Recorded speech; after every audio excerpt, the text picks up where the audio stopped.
வணக்கம் வணக்கம் நண்பர்களே, நான் உங்கள் ரைஸ் ரோபி. இன்னைக்கு நம்ம பார்க்கக்கூடிய டாபிக் என்னன்னு பார்த்தீங்கன்னா 80 கோடி ஒரு லிட்டர். ஆஹா, ஒரு லிட்டர் 80 கோடியா? அப்படி ஒரு லிட்டரை வாங்கி என்னதான் செய்கிறாங்க? ஒரு லிட்டருக்கு அப்படி என்னையா ஒர்த்துது அப்படின்னு நீங்கள் தெரிஞ்சுக்கணும்னு ஆசைப்படுறீங்களா? இந்த புகைப்படத்தை பார்த்தோன்னே தெரிஞ்சிருக்கோம். தேலை பற்றி தான் இந்த ஆள் ஏதோ சொல்ல வராரு அப்படின்னு நீங்கள் நினைக்கலாம். ஆம் நண்பர்களே, தேல் தாங்க. இந்த தேலோட விஷம் இருக்குது பாருங்கள், அந்த ஒரு லிட்டர் 80 கோடிக்கு விற்கிறாங்க.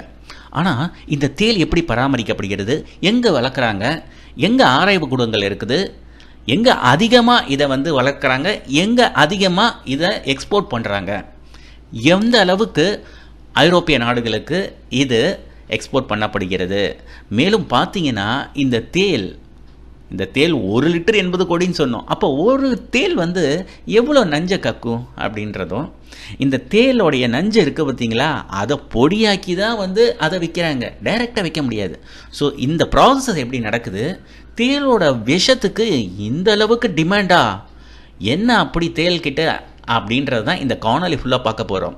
ஆம் நண்பர்களே, அதுக்கு முன்பு நம்ம சேனல் ரைஸ் ரோபியை சப்ஸ்கிரைப் பண்ணிவிடுங்க. வாங்க காணொலிக்கு போகலாம். ஆம் நண்பர்களே, விஷமுள்ள உயிரிகள் அப்படின்ற மாதிரி ஒரு பட்டியலை எடுத்தீங்கன்னு வச்சுக்கோங்களேன். அதில் பல பட்டியல்கள் இருக்கும். ஆனால் தேல் இருக்குது பாருங்க, தேலுக்குன்னு ஒரு தனித்துவம் இருக்குது. ஏன்னா தேலோட விஷம் இருக்குது பாருங்கள், அது கோடிக்கணக்கில் விலை போயிட்டு இருக்குது. அது என்ன கோடிக்கணக்கில் போகுதுன்னு பார்த்தீங்கன்னா, துருக்கியில் பார்த்தீங்கன்னா தேலை நம்ம நாட்டில் பார்த்தீங்கன்னா பிராய்லர் கோழியை அப்படியே போட்டு வளர்க்குறானுங்க. அதுலேருந்து சில்லி 65, சிக்கன் 65 போன்ற எல்லாத்தையும் சாப்பிட்ற விஷயமாகவே போயிட்டுருக்காங்க. ஆனால் துருக்கியில் பார்த்தீங்கன்னா இதுக்கு ஒரு இனப்பெருக்கத்துக்காக ஒரு ஆய்வு கூட நடத்துகிறாங்க.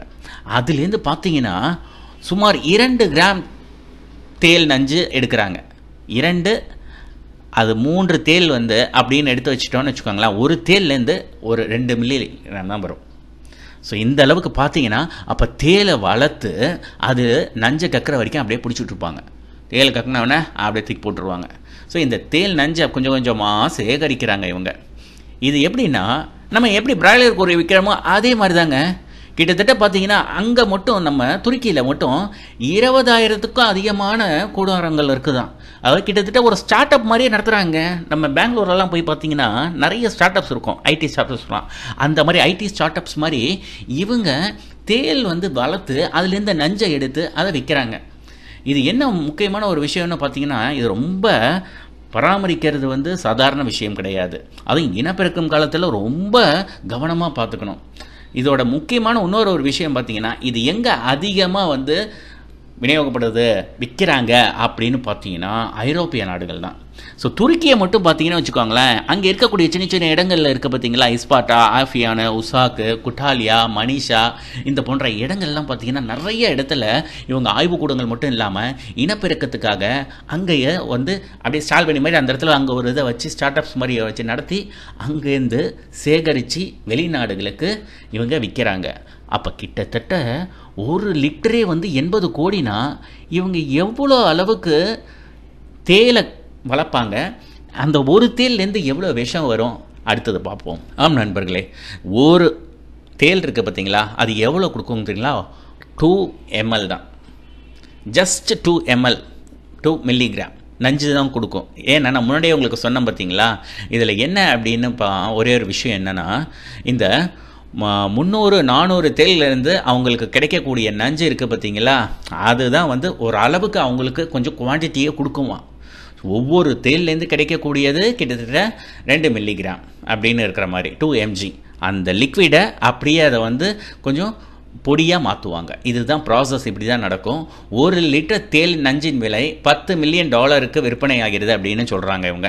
ஸோ மேலும் லிட்டர் பார்த்தீங்கன்னா ஒரு தேல் 80 கோடி கிட்டத்தட்ட நம்ம நாட்டோட பணத்துக்கு போயிட்டுருக்குது அப்படின்னும் பொழுது இதனுடைய ப்ராசஸ் நான் சொன்னேன் பார்த்தீங்களா, அது அப்படியே அந்த தேலோடைய நஞ்சை பொடியாக்கணும். சாதாரணமாக உடனே அவங்க எக்ஸ்போர்ட் பண்ணுறது கிடையாது. மேலும் இதை பார்த்தீங்கன்னா அப்போ தான் தெரிய வருது, இதில் மருத்துவ சிகிச்சை அதுக்கு உபயோகப்படுகிறது. இதில் தேலில் பார்த்தீங்கன்னா ரொம்ப விஷமத்தன்மை உள்ளது, மைல்டாக இருக்குது. அதாவது ஹைலி வினோமஸ், மைல்டி வினோமஸ் அப்படின்றாங்க. எப்படின்னா அதோடைய இந்த கொடுக்குற பக்கத்தில் இருக்குது பார்த்தீங்களா, கீழே வால் இருக்குது பார்த்தீங்களா, கொடுக்க வச்செல்லாம் கிடையாது, வால் இருக்குல்ல, அந்த வால் பகுதி கடினமாக இருக்குதா இல்லை மெலிசா இருக்கா, இதை வச்சு தான் வந்து அது எந்த அளவுக்கு விஷமத்தன்மை உடையது அப்படின்றத கண்டுபிடிக்காங்க. இது மத்திய தென் அமெரிக்கா பகுதியை சேர்ந்த தேள்களின் கொடுக்குகளிலிருந்து அப்படியே எடுக்கப்படும் மார்க்டாசின் என்ற பொருள் மூலம் இரத்த நாளங்களில் புதிய இரத்த செல்கள் உருவாக்குவதுடன் இதய பைபாஸ் அறுவை சிகிச்சை இதுக்கு எல்லாத்துக்குமே வந்து இந்த மருத்துவ சிகிச்சையில் உதவும் அப்படின்னு சொல்கிறாங்க. 5 சென்டிமீட்டர்லேருந்து 8 சென்டிமீட்டர் வரை வளரக்கூடிய இந்த வகை தேள்கள், குறிப்பாக சொன்னோன்னா நான் சொன்னது போல் அமெரிக்கா தென் அமெரிக்கா பகுதியை சேர்ந்த அந்த இடத்துல வளரக்கூடிய தேள்கள் இருக்குது பார்த்தீங்களா, இந்த வகை தேள்கள் மனிதர்களுக்கு உயிராபத்தை விளைவிக்கக்கூடிய அளவுக்கு அது பயங்கரமான அளவுக்கு பாய்சனஸாக இருக்குங்களாம். ஆனால் இருந்தாலும் அந்த தேள்லேருந்து இருக்கக்கூடிய நஞ்சை எடுத்து தான் இந்த மாதிரி சர்ஜரிக்கெல்லாம் வந்து யூஸ் பண்ணிக்கிறாங்க. கொஞ்சம் அந்த பாய்சனை வந்து அதுவே மருந்தாகும். புரியுதுங்களா? உணவே மருந்துன்னு கேள்விப்பட்டிருக்கோம், விஷமே மருந்தாக கேள்விப்பட்டிருக்கீங்களா? அந்த ஒரு விஷயம் தாங்க. மேலும் பார்த்தீங்கன்னா டேவிட் பீச் அப்படின்றவர் வந்து லீட் பல்கலைக்கழகத்தின் உயிரியல் அறிவியல் பேராசிரியர் ஆவார். இவர் வந்து ஆராய்ச்சியில் அங்கே செஞ்சுட்டு இருக்கிறாரு. இந்த தேள்களின் விஷம் நம்ப முடியாத அளவுக்கு திறன் வாய்ந்ததாக உள்ளது அப்படின்னு ஒரு விஷயத்தை ஒரே போட்டு முடிச்சிட்டாரு. மருந்தாக இதை கருதினாலும் வழக்கமான மருந்துகள் போல உட்கொள்ளவோ சுவாசிக்கவோ உடலில் செலுத்தி கொள்ளவோ ஏற்ற வடிவில் இல்லை அப்படின்னு கடைசியாக ஒரே ஒரு சொல்கிறாரு. அதுக்கு தகுந்தவாறு ஆய்வு கூடாரங்களில் ஆய்வு நடத்தப்பட்டு அதற்கப்புறம் என்னென்ன செஞ்சோம் அதுக்கப்புறமா தான் அதை யூஸ் பண்ணுறாங்களா. ஆனால் ஸ்ப்ரே வடிவில் நரம்புகளில் பயன்படுத்த முடியும் அப்படின்னு ஒரு விஷயத்த சொல்கிறாரு. ஸ்ப்ரே வடிவில் அடிச்சுக்கலாமா? அப்படி அடித்தோம்னா அதனுடைய தாக்கமானது ஒரு அளவுக்கு அந்த மருந்தாக மாறக்கூடிய அளவுக்கு அந்த விஷம் அது இருக்கும் அப்படின்னு டேவிட் பீச். மேலும் பார்த்தீங்கன்னா பிரிட்டிஷ் ஹார்ட் ஃபவுண்டேஷன் என்ன சொல்கிறாங்க அப்படின்னு பார்த்தீங்கன்னா, பிரிட்டிஷ் இதய அறக்கட்டளை த வெல்கம் அறக்கட்டளை அப்படின்னு சொல்கிறாங்க. British Heart Foundation, the Wellcome Trust, Medical Research Council ஆகிய 3 அமைப்புகளின் கூட்டு நிதி உதவியால் இந்த ஆய்வு நடத்தப்பட்டுள்ளது. ஸோ த பிரிட்டிஷ் ஹார்ட் ஃபவுண்டேஷனும் த வெல்கம் ட்ரஸ்ட் இவங்களும் சேர்ந்து, அதுக்கடுத்து மெடிக்கல் ரிசர்ச் கவுன்சில், இவங்க 3 பேரும் தான் சேர்ந்து தான் இதனுடைய ஆய்வு நடத்துகிறாங்க. கிட்டத்தட்ட பார்த்தீங்கன்னா 2010 பல ஆய்வுகள் நடத்தப்பட்ட இந்த தேள்களுடைய விஷமத்தன்மையை பார்த்து அடுத்து 2020 வெளியான ஒரு ஆய்வு என்ன சொல்லுது அப்படின்னு பார்த்தீங்கன்னா, தேள்களின் விஷம் மருத்துவ ரீதியிலான பயன்பாட்டு பொருளாக பயன்படுத்தப்படும் அப்படின்னு கடைசியாக முடிச்சிடுறாங்க. ஸோ எப்படியோ பார்த்தீங்கன்னா 80 கோடி 1 லிட்டர்னு ஆரம்பித்தோம். அதுக்கு அடுத்தது நடுவில் இதை வந்து பெருசாலாம் அந்த அளவுக்குலாம் யூஸ் பண்ண முடியாது, உபயோகிக்க முடியாதுன்னு சொல்லிட்டு இருந்தால் ஸ்ப்ரேவாக யூஸ் பண்ணலான்னு சொன்ன உடனே இந்த 3 கவுன்சில் சொன்னோம் பார்த்தீங்களா, பிரிட்டிஷ் ஹார்ட் ஃபவுண்டேஷன், அப்புறம் இந்த வெல்கம் ட்ரஸ்ட்டு, இவங்க எல்லாருமே சேர்ந்து 3 பேரும் நடத்த ஆய்வில் 2020 அதுக்கப்புறமா வந்து தெரிய வருது இதனை வந்து மருந்தாகவும் பயன்படுத்த முடியும். மருத்துவ ஆராய்ச்சியில் பல்வேறு புதிய ஆய்வுகளுக்கும் இது பாதை வகுத்துள்ளது அப்படின்னு ஒரு வார்த்தையை சொல்லி இது என்னது புதுசாக இருக்குது அப்படின்னு நீங்கள் நினைக்கலாம். விஷ முறிவு சிகிச்சை. சரி, இன்னொரு விஷயம் இங்கே நான் கூற கடமைப்பட உள்ளது என்னென்னா, $39 மில்லியன் பெர் கேலன் அப்படின்னு ஒரு விஷயம் சொல்லும்போது, எப்போ வந்து இதனுடைய டிமாண்ட் அதிகமாக இருக்குன்னா ரிசர்ச் 2020 முடிந்த உடனே சொல்கிறாங்க அதை மருந்தாகவும் உபயோகிக்கலாம் சொன்ன உடனே $39 மில்லியன் பெர் கேலன் அப்படின்ற மாதிரி ஒரு விஷயம் வருது. இந்த நிலையில் தேள் விஷம் தற்போது வணிக பொருளாக மாறி கோடிகளில் விற்பனையாகும் பண்டமாகியுள்ளது. எல்லாம் எண்ணெய் கடிச்சுக்கிட்டாங்க, கச்சா எண்ணெய் கடிச்சுக்கிட்டாங்க, ஏதோ அடிச்சுக்கிட்டாங்க. அடுத்தது இப்போ சிலிக்கான் செமிகண்டக்டர் சிப்ஸ் வார் நடந்துகிட்டு இருக்குது. இந்த சமயத்தில் தேயிலிருந்து எடுக்கப்படும் நஞ்சு, நோய் எதிர்ப்பு மருந்துகள், அழகு சாதன பொருட்கள் மற்றும் வலி நிவாரணிகள் இதெல்லாம் தயாரிக்கலாம் அப்படின்னு சொல்கிறாங்க. ரைட்ரா, நோய் எதிர்ப்பு மருந்துகள் அப்படின்னு சொல்லும் போதே தெரிஞ்சு போச்சு நீங்கள் கோவிடுக்கு ஒரு மருந்தை இதை வந்து இது பண்ணிப்பீங்க.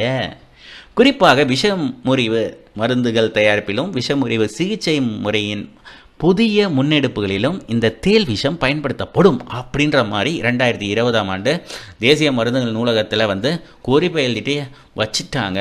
ஸோ ஆல்மோஸ்ட் இனிமே அழகு சாதன பொருட்களுக்கு இந்த விஷம்தான், நோய் எதிர்ப்பு சக்திக்கு இந்த விஷம்தான், வலி நிவாரண இதுக்கு இந்த விஷம்தான். ஸோ தேளுடைய விஷமானது மிகப்பெரிய அளவில் மருந்தாக கன்வெர்ட் ஆகி மிகப்பெரிய லெவலில் டிமாண்ட் ஆகிட்டு இருக்குது. போகிற போக பார்த்தா எப்படி இன்ஜினியர் படிக்கிறவங்கலாம் 20,000 பரோட்டா தட்டுறதுக்கு போகிறானுங்க, 20,000 பரோட்டா தட்டுறவங்களுக்கு அப்படின்ற மாதிரி இருக்கும்போது பேசாமல் தேல் வளர்ப்பு திட்டத்தில் இறங்கிடலாம் போல இருக்குது அப்படின்ற ஒரு விஷயந்தான் புலப்படுது. எது எப்படியாங்க, இந்த ஒரு காணொலி உங்களுக்கு ரொம்ப உபயோகமாக இருந்திருக்கும்னு நினைக்கிறேன். ஏன்னா தேலை பற்றி நம்ம நிறைய விஷயம் கேள்விப்பட்டிருப்போம், ஆனால் இந்த அளவுக்கு ரொம்ப காஸ்ட்லியாக இருக்கும் அப்படின்னு அதனுடைய விஷயம் இந்த பதிவு மூலமாக உங்களுக்கும் தெரிஞ்சிருக்கும். நான் இதை பற்றி படிக்கும் பொழுது ரொம்ப ஆச்சரியப்பட்டேன். ஆம் நண்பர்களே, கிட்டத்தட்ட 80 கோடி 1 லிட்டர் அப்படின்னா தலைய சுத்துது இல்ல. அவங்க இந்த விஷயமே அந்த அளவுக்கு விலை போகுதுன்னு நம்ம கொஞ்சம் நினைச்சு பார்க்க முடியாத அளவுக்கு பிரமிப்பா தான் இருக்குது. However, my dear friends, thank you for watching this video. Stay with us connected by subscribing Arise Robbie and don't forget to click on the bell icon. Thank you. Bye bye.